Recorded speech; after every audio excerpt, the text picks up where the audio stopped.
Low frequency wave. Eleanor's voice would look like this, and Mimi's bass would look like this. And that's what you see on the vinyl record, which is totally wild. So I did a little demo cut where I took a tone generator and I generated a pure waveform and I cut it, and you can see if I hold this up to the light, and you can all take a turn looking at it. I start with a low frequency wave, a bass note, and I go up to a high pitch note. And you can see the waves getting smaller and smaller as it goes closer to the center. And then I played around with it going back and forth. But check it out, it's really wild. You can see like a funnel pattern. Oh yeah. Wow. So here's the crazy, beautiful thing. Okay, so if I'm running your voice and music 300 watts, that's how quiet it sounds.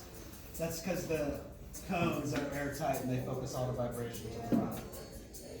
If we forget any of this stuff exists, and we make a noise that's 300 watts or louder, the diamond will cut that unamplified.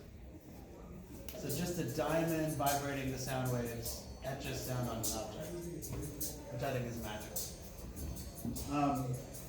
I have this fantasy that in an earthquake-prone city like Mexico City, in a jewelry store, there's an earthquake, and a cabinet falls against an engagement ring and drags it down the surface of the glass.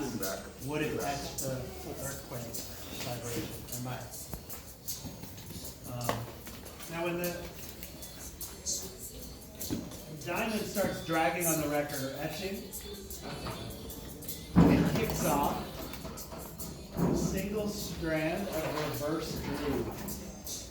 So a poet from Kansas City called this a sound cloud, which I think is really cool. And I'll be able to give you guys your negative groove if I clean this out. So I don't know how, maybe you train some spiders or something, but they could play this. Or you could run it back through some kind of super fragile machine.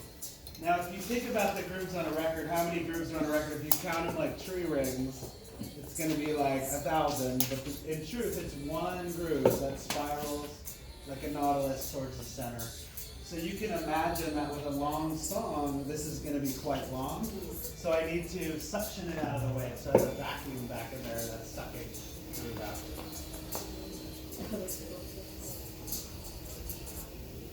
Okay, so when I decided to cut records after the very first ever records where I didn't have this machine, I had to research people that made it. And I found these guys in Germany that make this, but they won't sell it to you unless you come in person. They're very eccentric, and they don't want people harassing them. Oh, it's not working because they didn't learn how to use it properly. So the instructions were literally go to Munich, drive 3 hours south, and you get to the town of Holy Church, go across the train tracks, take it right down the dirt road, run the barns at the end of the road, and bring cash. You have to do this just to Yeah, really make just to your get it. So I went there, and it was a wild adventure, and the guys were really wonderful, very eccentric, and they invented this machine to bootleg records because they were in charge of all the jukeboxes in the region, in Bavaria, near the Swiss border, and they invented this to not spend money on records, which is, I think it looks kind of like a moonshine or something. Yeah. So now we're going to cut. I just have to get this up to about 105 degrees. It's not that hot. It's hot if you have a fever, but it's not like cake icing or anything. And check the cue of the song. Okay. Now, this is just like any other machine lathe. Inside this cylinder is a screw, and when I turn on this motor, the screw starts turning, and this threads through the screw at the speed I set. So now it's on, the vacuum's on. I drop the diamond down very gently.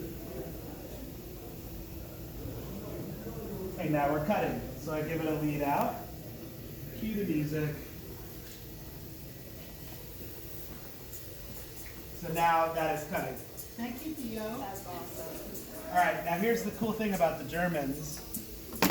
By using the techniques as the motor, I can now demo the cut a second after it's being cut. So I take the tone arm of the turntable, and I drop it down, I switch to my playback,